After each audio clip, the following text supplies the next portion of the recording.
अक्टूबर जो वहाँ पे दंगे हुए थे उसमें इतनी सारी फैमिलीज़ को परेशान किया जा रहा है।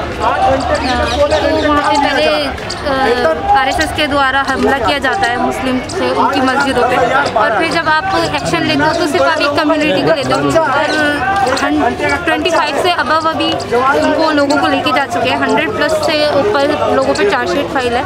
तो ये किस तरीके का इंसाफ है? जो पत्थर मारेगा उसको पकड़ा जाएगा ना? जो तो पथराव किस तरह दोनों तरफ से हुआ है ना, तो आपको ऐसे कैसे कह सकते हैं?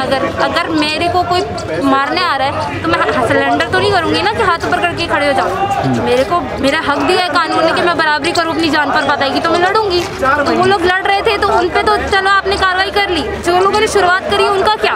उनका किसी कहीं से नाम ही नहीं है, कहीं से कहीं तक के लिए।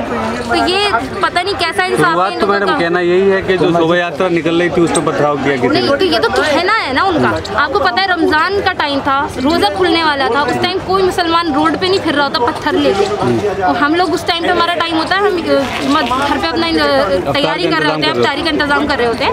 तो उस टाइम पे कौन क्या करेगा? आप लोग ज़बरदस्ती पोक कर रहे हो एक इंसान को, प्रवोक कर रहे हो, छेड़ रहे हो घरों पे जाके, उनकी मस्जिद के सामने कौन बर्दाश्त कर लेगा? आपको मना करा है प्यार से, तब भी आप लोग सुन नहीं रहे। आपने वीडियोज़ नहीं देखी, मस्जिद के अंदर तक उन लोगों ने पत्थर और झंडा वगैरह डाल रखा था, लगाने की कोशिश करिए। तो ये किस तरीके का चीज़ें हो रही हैं हमारे इंडिया में, जब हमें हक दिया गया है अपने मज़हब पे चलने का, अधिकार है हमें हर तरीके से, तो ये किस तरीके के हमारे साथ बर्ताव किया जा रहा है?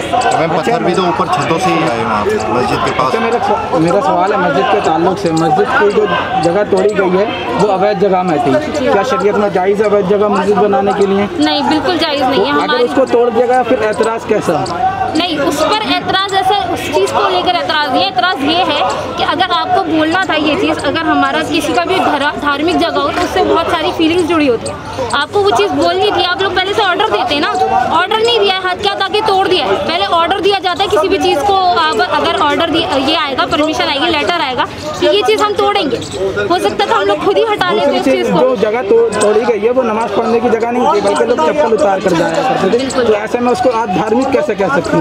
नहीं, वो एरिया तो मस्जिद में ही प्लस हो रहा था ना, तो उसको लेकर नहीं है। वो जो झंडे लगा रहे थे, उनको मस्जिद में झंडे लगाने का क्या मतलब बनता है? किसी मुसलमान ने लगाया ईद पर झंडा, इतने मुसलमान एक टाइम में नमाज पढ़ने निकले हुए थे ईद की, किसी ने भी छेड़खानी करी मंदिरों पे, किसी ने भी कुछ बदतमीजी करी। ये सिर्फ ये RSS का ही काम है, गुंडागर्दी फैलाना, हमेशा बदतमीजी करना। तो मैडम मंदिर मस्जिद की तो राजनीति चलती रहती है देश में। अब आप देख रही हैं बनारस काशी में जो मस्जिद, हम लोग अपनी मस्जिद के साथ छेड़खानी बर्दाश्त नहीं कर सकते। तो वो भी तो यही कहते हैं मंदिर के साथ हम नहीं कर रहे हैं ना, प्रूफ लाओ ना। हम कह रहे हैं ना हमारे मंदिर की जगह मस्जिद किसी भी इलीगल जगह पे नहीं होता। हमारी यहाँ फुल खरीदी जाती है जगह, तब मस्जिद बनती है, ऐसे बनती ही नहीं है। इतिहास में आरोप लगता है कि मंदिरों को तोड़कर मस्जिदें बनाई गई। उनसे बोले इतिहास पढ़े पहले, नहीं पीछे जाके। कोर्ट ने कहा है ना। हाँ, तो कोर्ट ने कहा, तो कोर्ट के पढ़ा लिखा नहीं है। कोर्ट से ऊपर जा रहे हैं वो लोग, वो संविधान से भी ऊपर जा रहे हैं।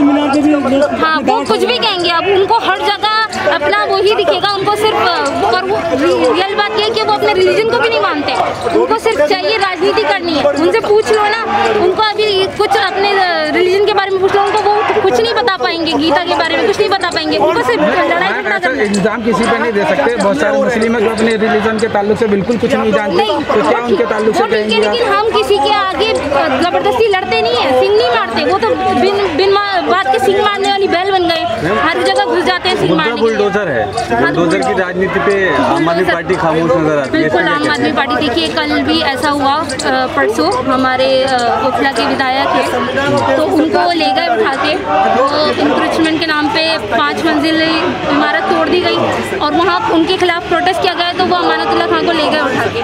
उस पर भी उनकी पार्टी खामोश रही, लेकिन अमानतुल्लाह खान का ऐसा उनके साथ उनकी पब्लिक बहुत है, हम लोग उनसे बहुत मोहब्बत करते हैं, तो वो कल वापस भी आ गए। लेकिन ये बहुत गलत है कि आप जिस पार्टी से वही पार्टी आपको सपोर्ट नहीं कर रही। मैम अगर इंक्रोचमेंट है तो उसको तोड़ा जा रहा है, तो इसमें दिक्कत क्या है? नहीं है, उन्होंने बोला अगर इंक्रोचमेंट है तो आप हमें लिस्ट दो ना, मैं खुद टुटवाऊंगा, और वो खुद कर रहे हैं सारा काम। वो रोज सर्वे कर रहे हैं, जिसका भी कोई प्रॉब्लम है वो हटवा रहे हैं। तो इस तरीके से भी काम हो सकता है ना। आप पूरी की पूरी बिल्डिंग बना के तोड़ दिया आपने, और वहाँ इंक्रोचमेंट के नाम पे कुछ नहीं कंचन हुआ। जो काम सरकार का है उसमें अमानतुल्लाह जी क्या करेंगे? पर रहते पुलिस सरकार के जी, शाहीनबाग निशाने पे सरकार के क्या काम? जी, शाहीनबाग निशाने पर है, वो तो CNRC के टाइम से ही है, लेकिन कुछ होने वाला नहीं है, वो लोग करते रहे। अमानतुल्लाह खान के खिलाफ में गैंगस्टर ट्वीट खोल दी जा रही है 2 दिन के बाद में। जितनी सीटें बनाया जा रहा है उनको। हाँ तो वो प्रूफ भी तो होना चाहिए ना।